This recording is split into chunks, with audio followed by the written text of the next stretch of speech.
Halo, apa kabar semua? Jumpa lagi dengan saya Hendri di Online Experience spesial Jumat Agung hari ini. Saya ucapkan terima kasih dan selamat bergabung untuk teman-teman semua, baik yang Kristen maupun yang bukan Kristen, yang telah dengan setia menyaksikan tayangan kami ini. Semoga tayangan kami ini dapat memberkati kalian semua. Hari ini kita dan seluruh umat Nasrani di seluruh dunia memperingati Jumat Agung. Dan kita GCC Purwokerto memperingatinya dengan beribadah secara online. Karena kita ingin mendukung upaya pemerintah dalam memutus rantai penyebaran virus COVID-19. Semoga di momen Jumat Agung ini kita semua bisa makin dekat dan melekat kepada Tuhan karena begitu besar kasih-Nya kepada kita serta pengampunan dan pengorbanannya. Dan hal ini tidak hanya untuk umat Kristen saja, tapi untuk seluruh umat manusia di seluruh dunia. Apapun agama, suku, ras, ataupun status sosial kita. Saya masih ingat suatu perkataan ketika Tuhan Yesus di kayu salib. Yesus berkata, "Ya Bapa, ampunilah mereka sebab mereka tidak tahu apa yang mereka perbuat." Nah, teman-teman, luar biasa sekali kan? Ketika Tuhan Yesus sedang menderita di kayu salib, Dia tetap masih memohon kepada Sang Bapa untuk mengampuni kita semua umat manusia yang berdosa. Nah, bagaimana dengan kita? Kita sebagai pengikut Kristus harus mau belajar untuk mengampuni sesama kita. Karena Tuhan Yesus dan Sang Bapa pun juga mau mengampuni kita, umat yang sangat berdosa. Nah, teman-teman, sebentar kita akan menyaksikan sebuah drama dengan cerita yang sangat menarik dengan judul Sebuah Permen. Selanjutnya, Betty dan Yusak serta GCC Band Purwokerto akan menyanyikan sebuah lagu. Dilanjutkan dengan renungan firman Tuhan Jumat Agung yang akan disampaikan oleh Ibu Pendeta Louis yang pastinya akan sangat memberkati kita semua. Dan setelah renungan firman Tuhan, kita akan bersekutu dengan tubuh dan darah Kristus dalam perjamuan kudus. Silakan Bapak Ibu dapat mempersiapkan diri serta roti dan anggur untuk kita dapat bersekutu dengan tubuh dan darah Kristus.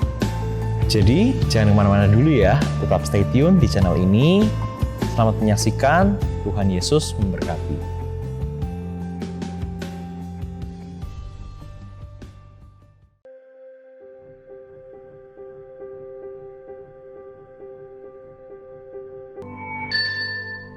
Kisah ini bermula saat ayah pulang dari kantor dan mendapatkan surat PHK karena pandemi.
Ya, hari ini sebenarnya hari ulang tahunku.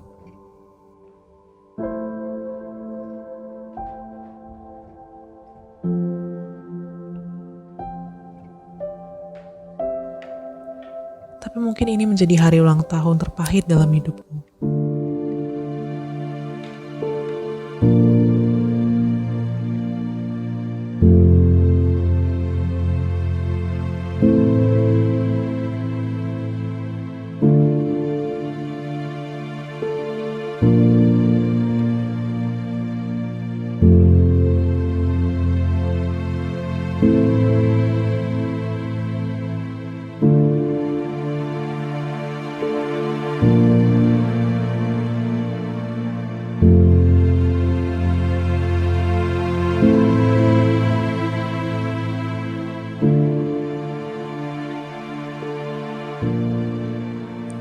sampai suatu ketika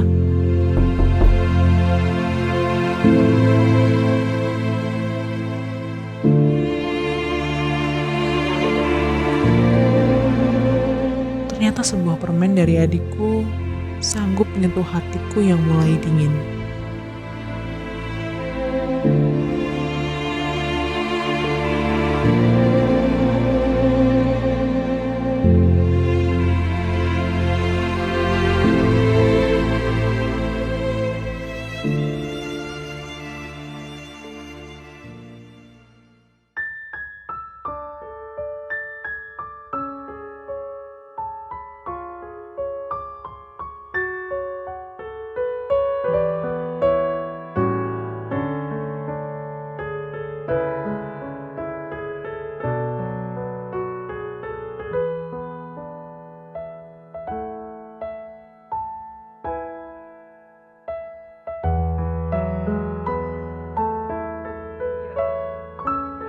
Happy birthday kakak.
Saat ku masuk ke hadiratmu, bawa persembahan ke tempat kudusmu. Pujian ku naikkan, sembahku berikan bagimu Allah yang mulia.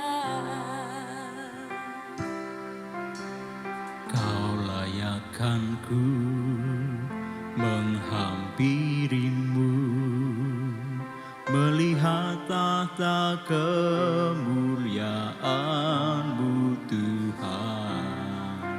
Pujian ku naikkan, sembahku berikan bagimu Allah yang mulia. Oleh kuasa darah-Mu, Kau telah tebus dosaku. Kekudusan-Mu melingkupiku, kasih-Mu mengalir, memulihkan hidupku. Sungguh besar anugerah-Mu, Kau selamatkan hidupku. Ku menjadi ciptaan yang baru oleh kuasa darah-Mu.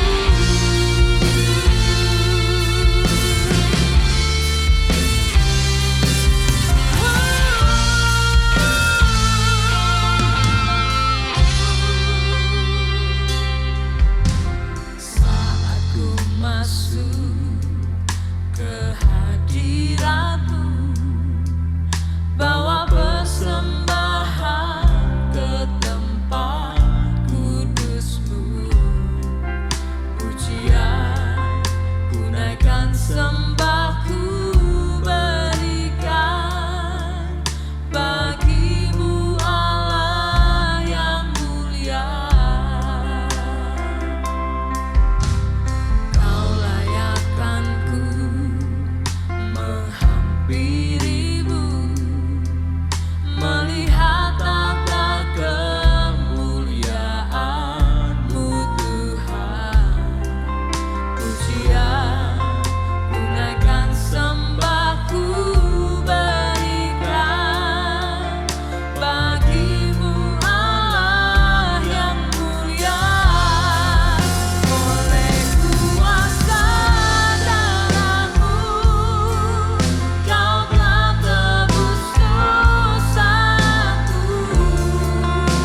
year, my friends, I've been going through a lot of things. I was angry, disappointed with my family, and I was totally messed up. But suddenly, I received a candy, and the candy has brought a healing to my relationship with me and family. Through a series of miraculous events. So, I want to share this wonderful experience with you. And I hope this candy can bring you joy and hope.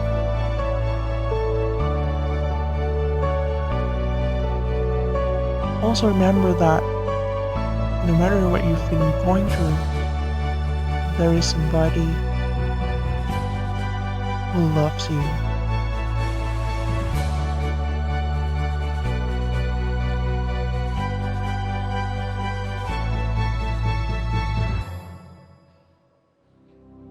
Matius 18 ayat 21 sampai 35. Perumpamaan tentang pengampunan. Kemudian datanglah Petrus dan berkata kepada Yesus, "Tuhan, sampai berapa kali aku harus mengampuni saudaraku jika ia berbuat dosa terhadap aku sampai 7 kali?" Yesus berkata kepadanya, "Bukan, aku berkata kepadamu, bukan sampai 7 kali, melainkan sampai 70 kali 7 kali. Sebab hal kerajaan sorga seumpama seorang raja yang hendak mengadakan perhitungan dengan hamba-hambanya. Setelah itu ia mulai mengadakan perhitungan itu. Dihadapkanlah kepadanya seorang yang berutang 10.000 talenta. Tetapi karena orang itu tidak mampu melunaskan hutangnya, raja itu memerintahkan supaya ia dijual beserta anak dan istrinya dan segala miliknya untuk membayar hutangnya. Maka sujudlah hamba itu menyembah dia.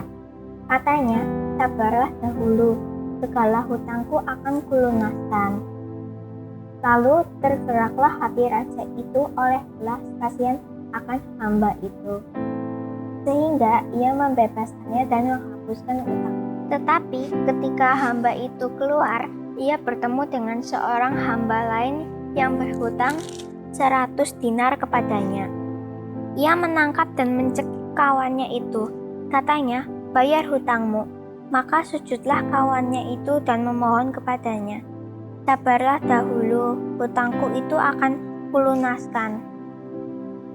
Tetapi ia menolak dan menyerahkan kawannya itu ke dalam penjara sampai dilunaskan hutangnya. Melihat itu, kawan-kawannya yang lain sangat sedih, lalu menyampaikan segala yang terjadi kepada tuan mereka. Raja itu menyuruh memanggil orang itu dan berkata kepadanya, "Hai hamba yang jahat, seluruh hutangmu telah kuhapuskan karena engkau memohonkannya kepadaku. Bukankah engkau pun harus mengasihani kawanmu seperti aku telah mengasihani engkau?" Maka marahlah tuannya itu dan menyerahkannya kepada algojo sampai ia melunaskan seluruh hutangnya. Maka Bapakku yang di surga akan berbuat demikian juga terhadap kamu, apabila kamu masing-masing tidak mengampuni saudaramu dalam segenap hatimu. Amin. Selamat memperingati Hari Jumat Agung. Kiranya damai sejahtera Kristus menyertai Bapak Ibu semuanya. Dalam kalender nasional, Hari Jumat Agung ditetapkan sebagai hari libur nasional untuk memperingati wafatnya Isa Al-Masih. Jumat Agung, suatu peringatan ketika Tuhan Yesus melakukan pengorbanan dengan disalibkan untuk membayar hukuman atas dosa-dosa kita, memberikan pengampunan tak terbatas, dan memberikan keselamatan kepada semua orang melalui kebangkitannya dari kematian. Jumat Agung sering juga disebut sebagai Good Friday atau Jumat Baik karena Tuhan Yesus datang memenuhi misinya dan menyelesaikan tugasnya dengan baik, tuntas dan sempurna. Saat Jumat Agung, kita mengenang peristiwa penyaliban Yesus Kristus dan wafatnya di Golgota. Sedangkan Paskah adalah peristiwa mengenang kebangkitan Yesus yang bangkit dari kematian 3 hari kemudian. Di reruntuhan kota Roma, ditemukan sebuah coretan dinding atau grafiti yang diyakini berasal dari tahun 200-an Masehi. Dalam coretan itu tertulis, Alexamenos menyembah Tuhannya. Di dekat tulisan tersebut terdapat gambar seseorang, yaitu Alexamenos yang sedang menyembah. Yang disembah adalah seorang yang disalib, dan yang tersalib adalah sosok manusia berkepala keledai. Ini merupakan ejekan yang cukup umum dan menyakitkan yang ditujukan kepada para pengikut Yesus saat itu. Ejekan itu diberikan karena pengikut Yesus menyembah Tuhan yang disalib dan mati sebagai kriminal besar. Karena pada zaman itu hanya kriminal besar yang mendapat hukuman salib. Seorang ahli retorika, ahli bahasa Roma di abad kedua, yaitu Marcus Fronto, menyimpulkan bahwa kekristenan adalah kepercayaan dari orang-orang yang bodoh dan mudah ditipu. Apa yang dikatakan Fronto dan coretan di dinding yang ditujukan kepada Alexamenos bukanlah hal yang baru. Sebaliknya, ejekan-ejekan tersebut sudah dialami oleh para pengikut Yesus sejak dari abad pertama. Seperti yang dikatakan dalam 1 Korintus 1 ayat 18, sebab pemberitaan tentang salib memang adalah kebodohan bagi mereka yang akan binasa, tetapi bagi kita yang diselamatkan, pemberitaan itu adalah kekuatan Allah.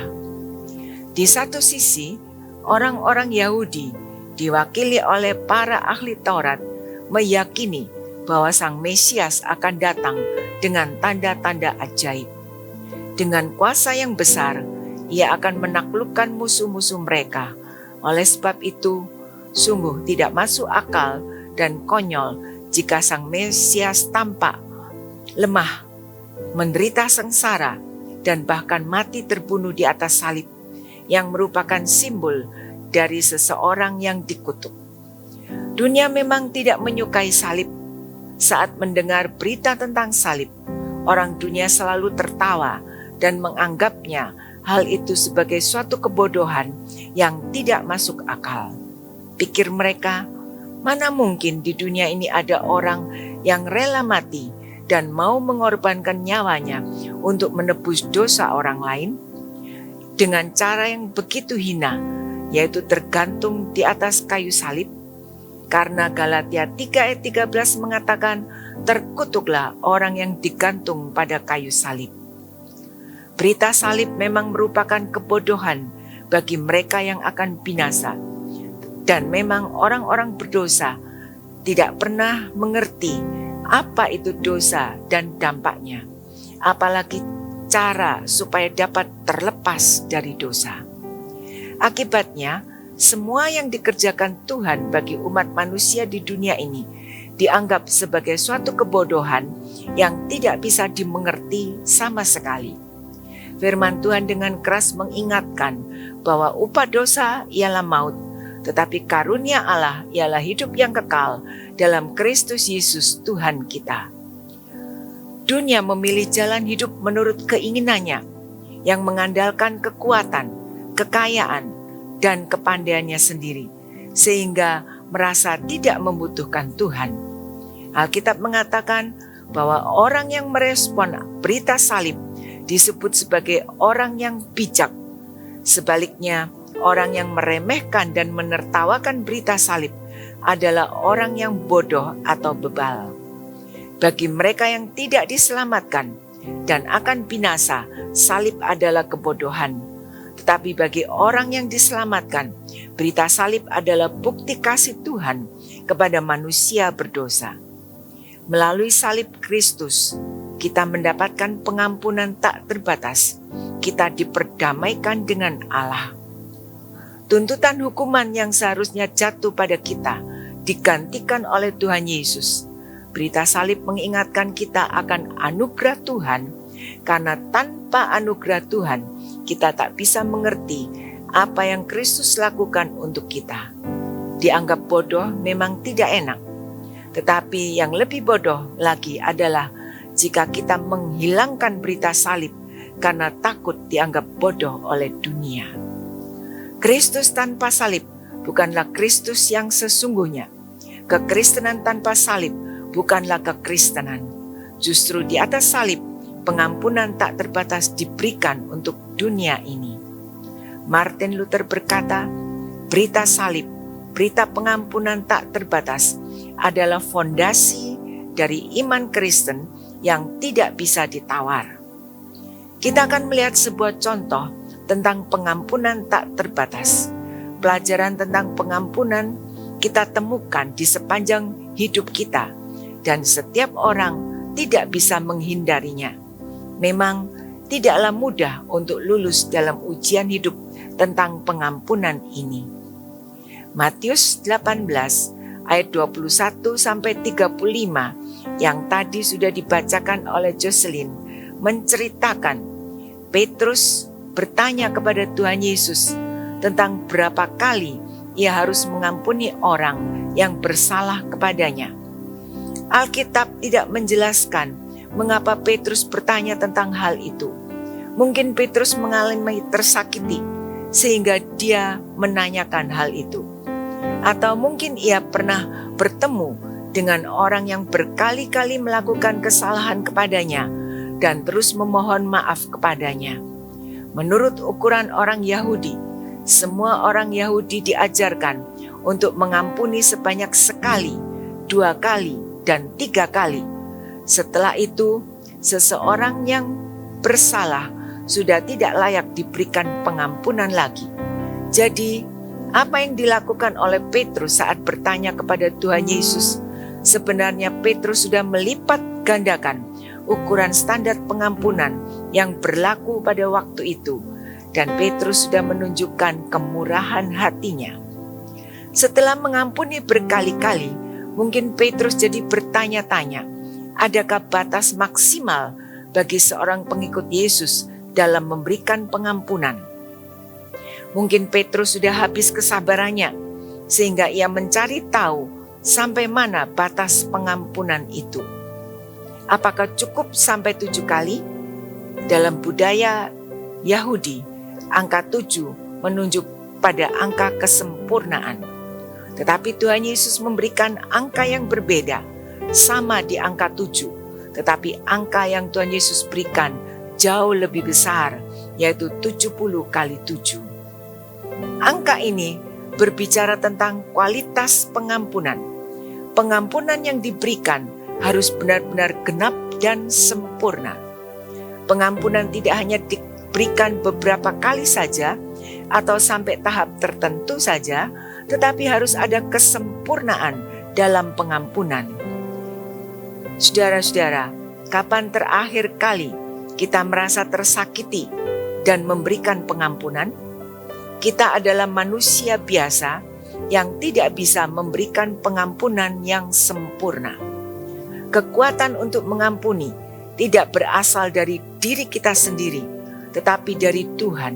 Jika pengampunan berasal dari diri kita sendiri, maka pengampunan itu terbatas, berkualitas rendah, dan bersifat sementara. Namun, bila pengampunan itu bermodal dan berkekuatan dari Tuhan, maka kita bisa mengampuni dengan sempurna, karena Tuhan memberi kita kekuatan sempurna juga. Jadi, apa yang dilakukan Petrus saat bertanya kepada Tuhan Yesus? Sebenarnya, dia sudah melipat gandakan pengampunan, ditambah bonus 1 kali. Yang menarik adalah saat Tuhan sebagai dosen kehidupan kita justru memberikan ukuran yang sangat jauh dan sangat tidak dimengerti oleh pikiran orang Yahudi waktu itu. Mungkin juga tidak masuk dalam pikiran kita, karena bukan sampai 7 kali, tetapi sampai 70 kali 7 kali. Dalam hal ini, sebenarnya Tuhan Yesus tidak sedang berbicara tentang masalah jumlah berapa kali banyaknya pengampunan dilakukan, tetapi kita harus mengampuni dengan tidak terbatas. Menyediakan selalu pengampunan. Tuhan Yesus memberikan pelajaran bagi Petrus juga kita semua melalui perumpamaan yang sudah kita baca tadi. Kita akan membahas 2 hal. Yang pertama, pengalaman mendapat pengampunan dalam ayat 23-27. Diceritakan tentang seorang hamba yang mempunyai hutang 10.000 talenta kepada raja.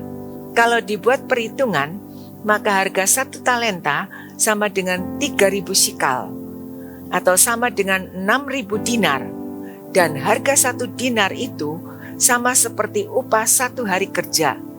Kalau 1 bulan orang bekerja 25 hari, setahun jumlah hari kerja adalah 300 hari.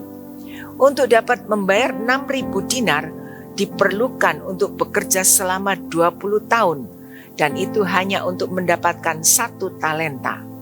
Jadi untuk dapat melunasi hutang 10.000 talenta, seorang hamba harus bekerja selama 200.000 tahun. Ini merupakan angka yang tidak mungkin dicapai oleh manusia, karena usia manusia tidak sampai ratusan tahun. Bahkan dalam Kejadian 5 ayat 5 mengatakan, Adam sebagai manusia pertama hanya memiliki umur 930 tahun saja. Hamba ini tidak sanggup melunasi hutangnya, sehingga raja memerintahkan untuk menjual dirinya beserta istri dan anak-anaknya dan segala miliknya sebagai pembayar hutangnya. Hamba itu sujud menyembah raja dan mengatakan, "Sabarlah dulu, segala hutangku akan kulunaskan." Tergeraklah hati raja itu oleh belas kasihan akan hamba itu, sehingga ia membebaskan dan menghapus hutangnya.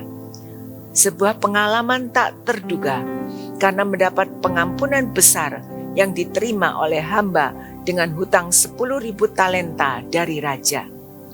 Harga sebuah pengampunan memang sangat mahal, karena itu banyak orang seringkali mengatakan sulit untuk mengampuni. Karena harga pengampunan itu mahal, maka kita harus mengejar dan meraih untuk mendapatkan nilai suatu pengampunan. Pengampunan tak bisa dibeli oleh materi, harta benda, uang, pangkat, ataupun kedudukan. Harga sebuah pengampunan hanya dapat dibeli dengan kasih, pengorbanan, kerendahan hati, persaudaraan, dan kelemah lembutan. Bila pengampunan bisa dibeli dengan uang, maka nilai pengampunan akan terletak dari berapa banyak uang yang kita miliki. Dan mungkin hanya orang berduit saja yang bisa mengampuni, sedangkan orang miskin tidak bisa mengampuni. Namun, pengampunan tidak bisa dibeli dengan materi. Maka siapapun yang punya potensi untuk mengampuni, kalau ia mau, harus punya niat atau hasrat dan berjuang untuk mengampuni. Hamba yang diceritakan di sini mendapat pengalaman pengampunan. Ini merupakan suatu berkat tersendiri. Nah, bagaimana setelah ia mendapatkan pengalaman pengampunan untuk hutangnya yang besar itu? Tentunya ia sangat gembira, mengalami kebebasan, tidak tertekan lagi. Yang kedua, kesempatan untuk mengampuni, ayat 28-35. Sebenarnya, pengalaman diampuni yang sudah diterima oleh hamba yang punya hutang 6.000 dinar itu memudahkan dirinya untuk mengampuni orang lain yang berhutang hanya 100 dinar saja kepadanya. Tetapi itu tidak dilakukan oleh hamba yang sudah mendapat belas kasihan dan pengampunan besar dari raja. Hamba ini gagal menunjukkan belas kasihan dan kemurahan hati kepada orang yang hanya berhutang 100 dinar padanya. Tuhan memberi kesempatan untuk hamba ini mempraktekkan pengampunan dan kemurahan hati, tetapi ia gagal. Lihat perbandingannya, 6.000 dinar diampuni, tetapi ia gagal memberikan pengampunan untuk 100 dinar saja. Kegagalan melakukan pengampunan ini merupakan suatu kejahatan. Saudara-saudara, pengampunan adalah kunci untuk bebas dari akar kepahitan yang beracun. Kita mengampuni bukan demi mereka. Kita mengampuni agar racun itu tidak terus merusak kehidupan kita dan kita bebas dari akar kepahitan beracun. Jika seseorang telah melakukan hal yang sangat bersalah terhadap kita, jangan izinkan mereka untuk terus menyakiti kita dengan bergantung terus padanya. Kita sama sekali sedang tidak menyakiti mereka, tetapi kita hanya menyakiti diri kita sendiri. Joel Osteen mengatakan, saat kita mengampuni, kita bukan melakukan untuk orang lain, tetapi kita sedang melakukan kebaikan untuk diri kita sendiri. Seorang guru taman kanak-kanak atau guru TK mengadakan permainan. Ibu guru ini menyuruh setiap muridnya membawa kantong plastik transparan 1 buah dan kentang. Masing-masing kentang harus diberi nama berdasarkan nama orang yang tidak disukai atau orang yang dibenci, sehingga jumlah kentang tidak dapat ditentukan ada berapa buah. Karena tergantung jumlah orang yang dibenci dan tidak disukai. Dan kantong plastik serta kentang itu harus terus dibawa dan tidak boleh ditinggalkan atau dilepaskan dari tangannya. Murid-murid setiap hari membawa kantong plastik dan kentang yang ada namanya. Ada yang berjumlah 2 kentang, ada yang 3, ada yang 5, dan seterusnya. Murid-murid itu harus membawa kantong plastik dan kentang itu kemana saja mereka pergi, bahkan ke toilet sekalipun selama 1 minggu itu. Hari berganti hari dan kentang-kentang itu pun mulai membusuk. Murid-murid mulai mengeluh, apalagi membawa kentang yang lebih dari 1. Selain berat, baunya juga tidak sedap. Setelah seminggu, murid-murid mulai merasa lega karena penderitaan mereka akan segera berakhir. Ibu guru bertanya, bagaimana rasanya membawa kentang dalam seminggu ini? Murid-murid mengeluh karena selama seminggu mereka merasa tidak nyaman karena harus membawa kentang-kentang busuk itu kemana mereka pergi. Guru pun lalu menjelaskan arti dari permainan yang mereka lakukan. Guru berkata, seperti itulah kebencian yang selalu kita bawa-bawa apabila kita tidak bisa memberikan pengampunan. Murid-murid merasa tidak nyaman selama seminggu karena harus terus membawa kentang busuk itu. Itu baru 1 minggu. Bagaimana bila kita membawa kebencian itu seumur hidup? Tentunya akan sangat tidak nyaman. Karena itu, kita harus belajar dan berusaha untuk melepas pengampunan kepada orang yang tidak kita sukai. Karena saat kita tidak mau mengampuni, kita sedang memegang bola berduri. Semakin kita tak mau melepaskan bola berduri itu, kita sendiri akan merasa kesakitan. Setiap kesempatan untuk mengampuni harus segera digunakan agar kita tidak kehilangan kesempatan untuk bermurah hati dan mengampuni. Amin. Kita akan masuk dalam perjamuan kudus. Saudara sudah menyiapkan perjamuan kudus di rumah masing-masing, dan sebelumnya mari kita berdoa. Terima kasih Tuhan untuk contoh pengorbanan yang Tuhan lakukan dengan memberikan pengampunan tak terbatas untuk semua umat manusia.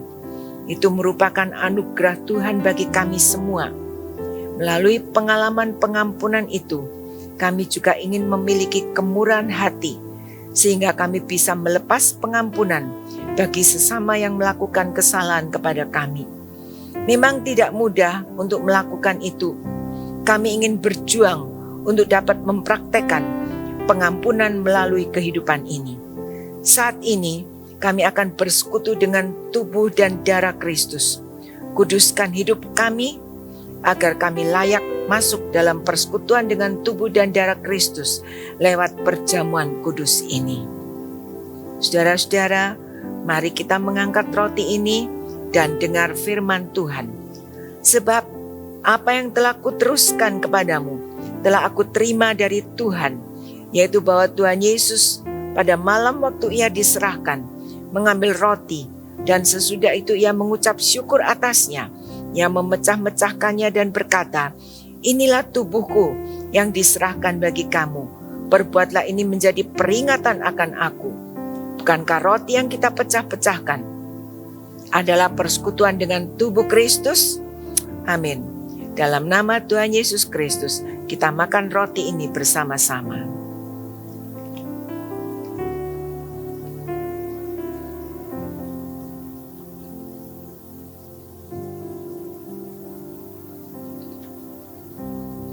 Mari kita mengangkat cawan ini dan dengar firman Tuhan.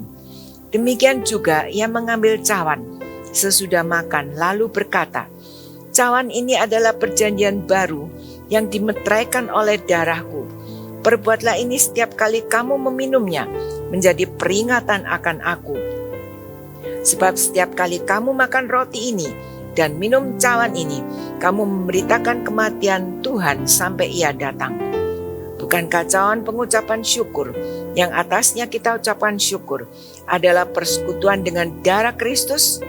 Kita minum bersama-sama dalam nama Tuhan Yesus Kristus.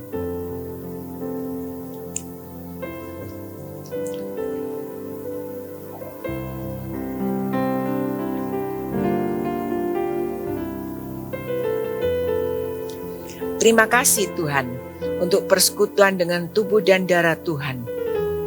Ini merupakan kekuatan baru, semangat baru bagi kami untuk terus mengikuti Tuhan. Biarlah Tuhan juga akan terus menyertai hidup kami semuanya. Tuhan juga menyembuhkan saudara-saudara kami yang saat ini dalam keadaan sakit. Tuhan akan hadir di tempat mereka masing-masing. Tuhan jamah tubuh mereka yang sakit dan memberikan kesembuhan yang sempurna dalam nama Tuhan Yesus Kristus. Tuhan juga memberkati kami semua dalam usaha pekerjaan yang kami lakukan, agar semuanya diberkati oleh Tuhan. Tuhan memberkati semua persembahan-persembahan yang diberikan untuk menunjang berlangsungnya program gereja Tuhan. Berkati balik dengan berkat berlimpah dalam rumah tangga, usaha pekerjaan yang diperjuangkan, juga dalam mendidik anak-anak kami. Tuhan juga memberkati pemerintah dan bangsa Indonesia yang saat ini sedang menjalankan program vaksinasi, agar program ini dapat berjalan dengan lancar, vaksin yang diperlukan dapat tersedia. Tuhan juga memberikan keamanan untuk seluruh negara dan bangsa Indonesia, dijauhkan dari segala kejahatan-kejahatan, keonaran-keonaran. Ya Tuhan, biarlah Engkau akan selalu menyertai pemerintahan kami ini, memberikan perlindungan bagi semua kami yang hidup di Indonesia, bagi gereja-gereja Tuhan. Tuhan juga akan memberikan perlindungan juga bagi umat-umat Tuhan semuanya. Tuhan lindungi dengan kuasa-Mu. Saudara-saudara, terimalah sekarang berkat Tuhan. Tuhan memberkati dan melindungi engkau. Tuhan menyinari engkau dengan wajah-Nya dan memberikan kasih karunia. Tuhan menghadapkan wajah-Nya kepadamu dan memberikan damai sejahtera. Berkat dari Allah Bapa, Allah Anak dan Allah Roh Kudus selalu beserta dengan saudara semua, mulai hari ini sampai kedatangan Tuhan yang kedua kalinya. Dalam nama Tuhan Yesus Kristus kami berdoa. Amin. Sampai di sini ibadah kita hari ini. Kita akan bertemu di hari Minggu siang untuk memperingati ibadah Paskah. Tuhan memberkati saudara semuanya dan salam sehat selalu.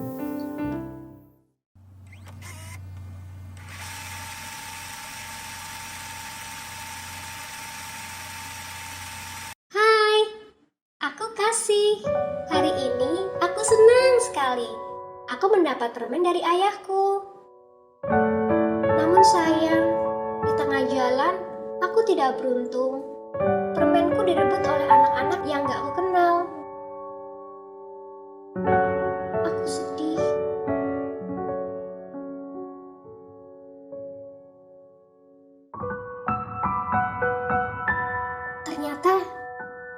permen yang terjatuh.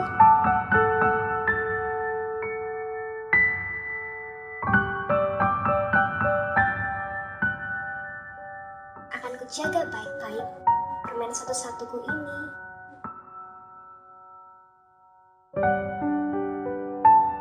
Surat tangis siapa ini?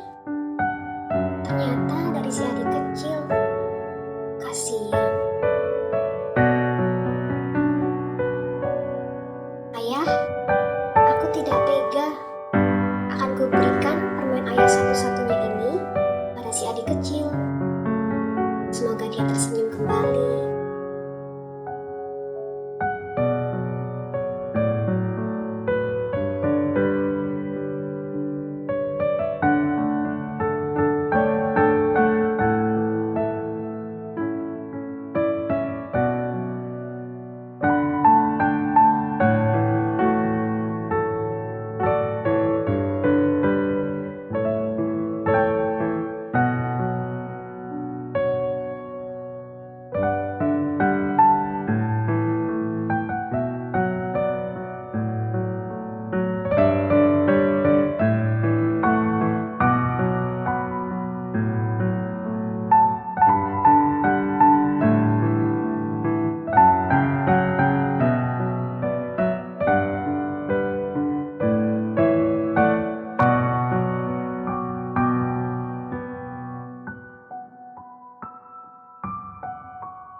Teman-teman, kita sudah tiba di penghujung acara online experience spesial Jumat Agung.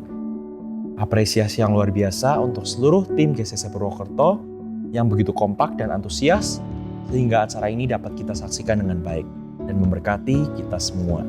Kami juga ucapkan banyak terima kasih untuk Bapak Ibu dan teman-teman semua yang telah dengan setia dan bermurah hati dalam memberikan persembahan. Kiranya Tuhan memberkati segala usaha pekerjaan Bapak Ibu semua. Selanjutnya, untuk Bapak Ibu yang ingin memberikan persembahan, dapat langsung ke kotak persembahan yang ada di gereja kita, atau dapat langsung mentransfer ke rekening gereja yang tertera di layar Anda. Teman-teman, mari tetap patuhi protokol kesehatan yang ada, yaitu dengan menggunakan masker ketika kita keluar rumah, mencuci tangan menggunakan sabun, dan hindari kerumunan. Sayangi diri Anda, keluarga, dan teman-teman Anda. Selamat memperingati Hari Jumat Agung, dan kita akan bertemu kembali dalam online experience spesial Paskah pada hari Minggu tanggal 4 April di YouTube channel The City Light pukul 11 siang. Saya Hendri, sampai jumpa di online experience Jumat depan. Tuhan Yesus memberkati.